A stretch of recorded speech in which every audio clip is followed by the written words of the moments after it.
everyone, I'm Priya, CFRE's Media Director, and today we'll be speaking to Kari from Bad Parade. Today we'll be discussing industry tips and tricks for upcoming artists. Welcome. How are you? I'm good. How are you? I'm doing great, excited to learn some tips for these artists. Yes, yes, yes. So I wanted to just jump right in and ask what is the most important thing an upcoming artist can do to integrate themselves in the music industry? That's a great question. And the number one thing I would say is to really learn as much about the music industry as possible.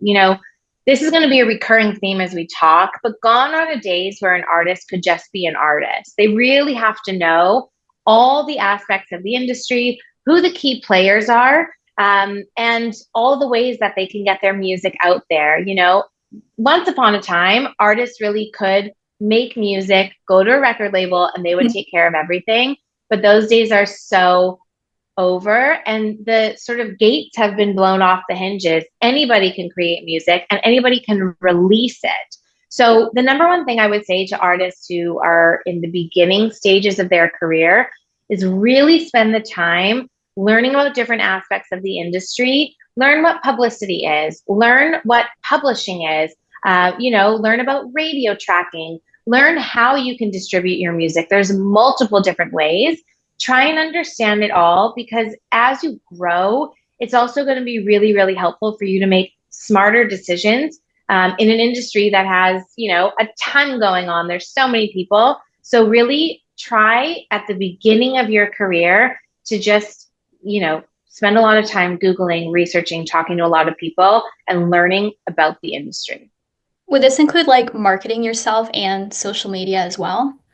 Totally. Because, as I mentioned earlier, you're wearing all the hats. You're in charge of every department of your music business. So social media is such a huge part for artists. Marketing is such a huge part for artists. And of course, at the very beginning stages, most artists don't have big budgets.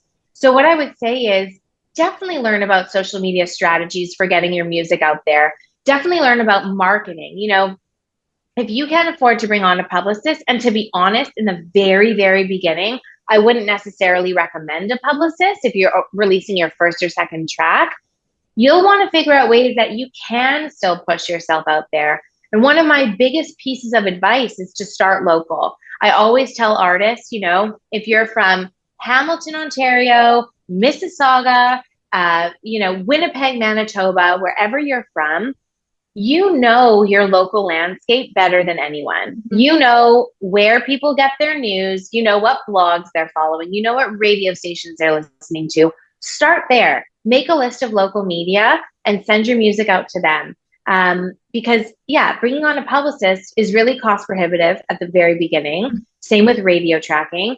So you do have to do a lot on your own, and it does require, a ton of time and focus and attention.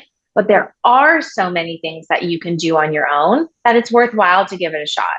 That makes a lot of sense. Like just going back, because we've interviewed a bunch of your artists, they all support their local like town or city wherever they're from. So totally Totally. checks out with what you said. Yes. Thank you. So moving on, what is the biggest challenge upcoming artists face and how can they overcome them? Yeah, great question. So, like I said, those gates of this industry have been blown off. You can now record music on your phone. And your music Mhm. video at the same time, actually. You can record music on your phone. You don't need to spend a ton of money on a studio. You can take your art, you can take photos on your phone. You can design your artwork in Canva. There are, so many ways that an artist can now enter into this area without having all those gatekeepers. They're gone. Mm. And so the biggest challenge that then presents itself is getting heard. I think the statistic is there's about 60,000 songs or so that come out a day, Oh a my day, gosh. you know? And so if that's the case, you're competing with tens of thousands of other people every single day, which makes it very, very difficult. So your biggest challenge is going to be getting heard. And going back to your first question, where we talked about what can artists do to set themselves apart and to move themselves forward? it's definitely learning as much as you can. You know, if you are aware that you are in a genre, let's say that you're in a very specific music genre that doesn't have a lot of commercial stations, you're not going to call a radio tracker, or you shouldn't call a radio tracker because you're not going to be getting your money's worth. So when the challenge is just making it through and getting your music in front of people, going back to your first question of learning as much as possible so you can adopt the strategies and techniques and tactics to get your music out there. That's what I would say, because in today's day and age, there's so much music coming out and so much great music coming out. You know, the difference is 30 years ago, great artists, if they didn't get that record label signing, we would have never heard of them. But today, you might just log on to TikTok, or you might just be on YouTube and hear something amazing, and those gatekeepers are gone. So the biggest challenge is getting heard, and that's why you have to do your research. Yeah, I would agree. There's lots of platforms for music. Just working this job, I've seen there's Spotify, there's like Sound, Yeah, like now there's like social media as well.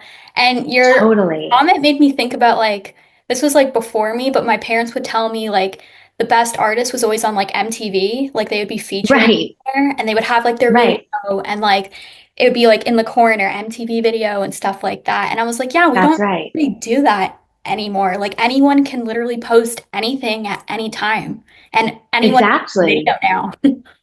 Exactly. And so there's less places, right? Back in the day, MTV would have been a huge goal for artists. You want to Mhm. have your music on MTV. In Canada, we had Much Music, which was like the coolest thing ever. And you could walk past Much Music on Queen Street. It's very different now. And, you know, look in the window, and they might have been interviewing some huge artist, or, you Mhm. know, they would open up the windows and have live performances. So things have changed so significantly. Like, yeah, back when I was growing up, MTV or VH1 or Much Music, that was the cool thing. And we would go sit in front of the TV and wait through commercials to, you know, hear our favorite song, or call the radio stations. I mean, do you guys get phone call requests all the time? Like now you can email or text, or Yeah. so, you know, we would wait and be on the phone. But yeah, it just changes so much, and now anyone can make their own music video or put it anywhere they want. Yeah. Like I was even thinking about like SNL. That's a huge platform like American artists Yes. like go on to.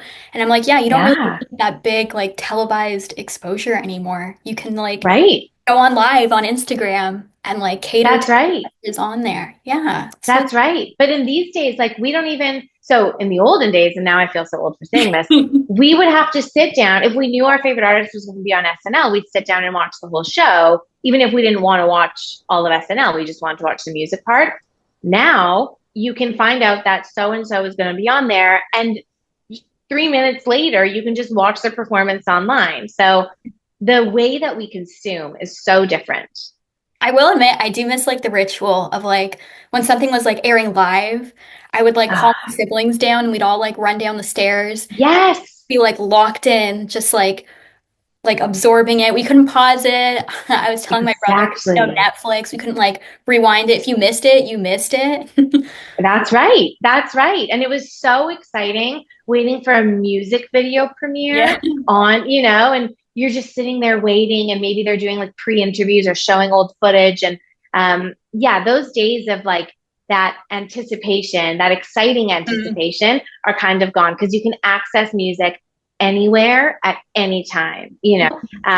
But yeah, oh my God, I'm having so much fun reminiscing with you. That was, you know, those were such great moments. Like you run to the bathroom, and then someone's yelling like it's Yeah, it's on, and you on. know, yeah, it was, those were And lots then of fun. going to school the next day and like everyone's talking about like the artist or like the TV show, whatever happened, and Exactly. you're all just like you just have like these little memories like, oh, my mom was vacuuming, so like I actually missed that part. I didn't hear that part. Right. Right, exactly. Yeah, those were so much fun. And in a way, like I hope that the next generation will be able to experience something like that. I Mhm. mean, obviously it's a little antiquated, but it was so exciting. It Yeah. was so fun. So yeah, hopefully there will be some type of anticipation for I feel music like again. Oh, I was gonna say, I feel like now it's like when Netflix has like a part one and part two, like that's the new anticipation, you know? You know what? Yes, you're totally right. You're totally right. I heard that Wicked has a part one and two. I haven't seen it yet, Yeah. but yeah. So you're waiting excitedly for something else. But yeah, music back when there would be sort of like making the music video, and then that airs before the video comes out. And I remember NSYNC used to do that, and I think Backstreet Boys did it. I remember Michael Jackson. I don't know if they still play it, but his Halloween special, Ghost, they would show the making of Ghost, and then they would show Ghost, and it was and Thriller, same thing. And Yep. yeah, those times were so exciting. I wanted to move on and ask, what's a common misconception upcoming artists have about the music industry? That is a great question. I think it actually can tie into everything that we've talked about, which is that if you're really good, that your music is going to be heard. And Hmm. unfortunately, in today's day and age, it's just not true. I mean, there are so many great artists. And so you have to find a way to set yourself apart. And, Hmm. like we talked about, you can reach out to local media, which is, I think, always the best place to start for any artist because they know their area well. They can reach out to their favorite blogs. Maybe they love a New York based blog or Hmm. something in the UK. They can always reach out. But there is that misconception that, and it's really unfortunate that hard work and great music is just going to be heard. And the truth is, because there's so much like we talked about, it's not. So doing all those things to set yourself apart, making sure you understand the industry and the way that it works is going to be really, really important. Um, and yeah, I think, especially in the beginning of an artist's career, they come in very bright eyed and bushy tailed, as they should. But I think as time goes on, they'll realize more and more of the challenges. Booking a show, as an example. You Hmm. can't just call up your local bar and say, hey, we want to play. They might be booked for 6 months out, or they might not be doing live performances anymore. Some of their technology might be antiquated and they can't accommodate anymore. So there's a variety of things that artists will face, especially early in their career. But the reality is that with the way the music industry has changed, there's always a new set of challenges, which is really frustrating. Spotify wasn't always around. It's still kind of new for all of us oldies who've been in the industry for a minute. We used to send out, I mean, when I was a publicity intern, I would come home with tons of paper cuts all over my hands because we were doing mailers. We were printing out labels and we were sending albums or singles or whatever it was to radio all across the country. So another big challenge that I think is really important to mention is that with the music industry changing all the time, going from physical to streaming, the lack of music videos, after COVID, a lot of our performance venues shut down, Hmm. unfortunately. You're always going to find a new set of challenges. When you think you've mastered something, there's going to be something else that pops up.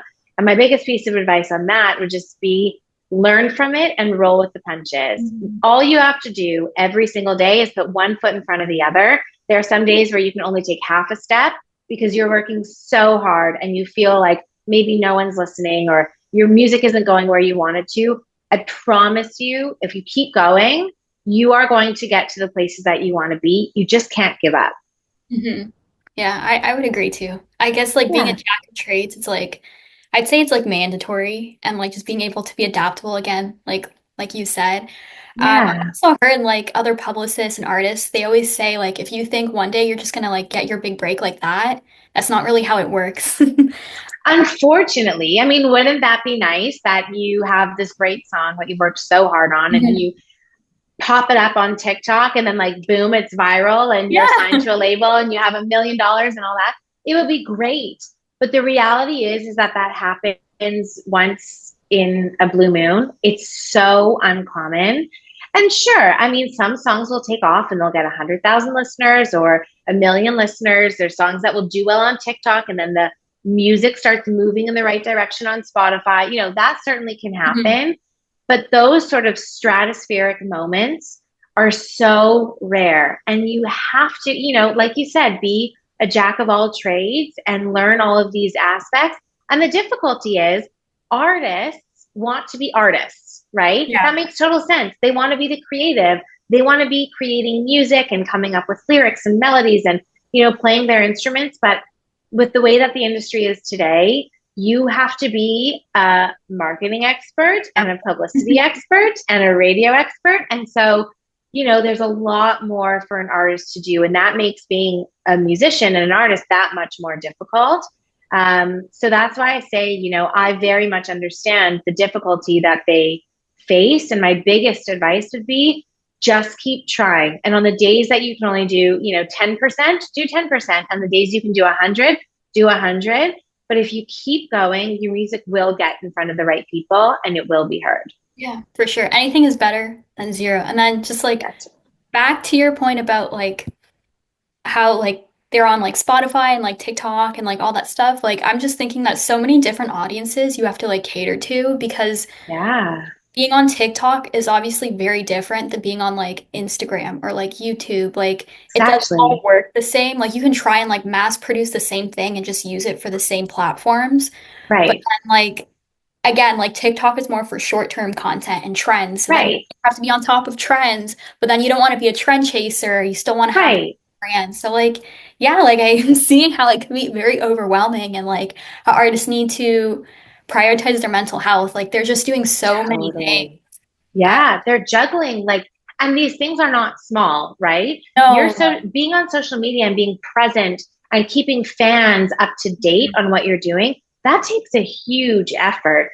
Sending out emails to media takes out a ton of effort. Creating your music is a huge effort. I mean, I don't know that people really appreciate how hard it is to be an artist in today's day and age. These are not small things, and you have to keep all these balls in the air. So it's a very difficult time to be an artist, and that's why, yeah, doing a little bit, like you said, is better than nothing, and you just got to keep pushing forward. Yeah, like being a consumer of like media and like music, I only see the end result, right? Like I don't see Right. the nights where like you're frustrated and maybe That's like you're right. crying a little bit because you're just like there's so much to do and like maybe you want to give up. Like people don't see all of that. They just see like the nice picture and then the song's out. Listen to my song Exactly. now. Exactly. Exactly. So, I mean, it's nice that it can be packaged up that way, and that's all that Yeah. people have to see. But, knowing the back end and how hard artists work and, the effort and dedication they put into their craft, and then having to do everything else. Mhm. I think it's really important that they understand that they're not going to be able to function at 100% every single day. Doing what they can is just really important. Yeah, especially if you're upcoming, right? You probably have like a part-time job or a full-time job and like you're trying to just juggle Totally. like all of that. That just seems like so much. Totally, it is. And I work with artists who have full-time jobs that are, on tour or doing all these different things. And it's a lot. They are really skilled at managing their time. And yeah, but they are really focused on doing what they can when they can, because that's how they're going to push themselves forward. Yeah, I was actually going to ask you how that all works out because I feel like just upcoming artists, like they think they have to dedicate 100% of their time, which is like to some degree true, but you Yeah. need to pay the bills and like, you know, That's right. That's right. And so, yeah, it's actually a very common discussion with artists, especially as they move from up and coming to kind of emerging. And I would look at those as sort of different. Like the early stage would be, to me, kind of upcoming, and then emerging as you've made it somewhere past that and you're, moving into bigger things. And a lot of them say, I have to work and I wish I could do music full time. And as long as they keep going with what they can do, they will get there. Obviously, the goal is to make an income, a livable income off of your music. And it's very possible. I'm not going to make it sound like it's easy because it's not. It's incredibly difficult. We know how little Spotify pays, and, like, I actually did just, not know that. oh, I okay. saw that and I learned like how much they make per stream because I thought like I don't know, I thought it was like a couple dollars at first. And then like I I saw actually wish. a TikTok and they were like I don't know if this is like accurate, but it was like 3 cents per stream or something. And I was just If like, oh, that, so if you have yeah, 1,000 streams, it's like It's nothing really. Like That's it's right. good to have the 1,000 streams, but you're not profiting as much as people think you are. And I think that's a misconception just to like on people who are not in music, thinking that like Yeah. you're making so much money. Yeah, it's so difficult, especially in the beginning, to make a wage or a livable wage, because the streaming platforms don't pay very well. And even, looking back in the olden days, which we'll go back to, with albums, artists weren't necessarily getting the best deal when they had a record deal, knowing how much a CD would sell for, let's say, versus how much their agreement was. So artists always kind of get the short end of the stick when it comes to being paid for their music, which is really unfortunate. But yeah, streaming it's not sustainable typically on its own for an artist. Sure, if you're, Taylor Swift and you have a bajillion listeners a day, that's a different story. But artists do need to find multiple income streams. If it's having a separate job at the beginning, that's totally fine. And hopefully their music, one day they can get it into a television commercial or into a movie, and that's another income stream. And there's a lot of ways to make other, areas of income from your music, but it's certainly difficult, like anything.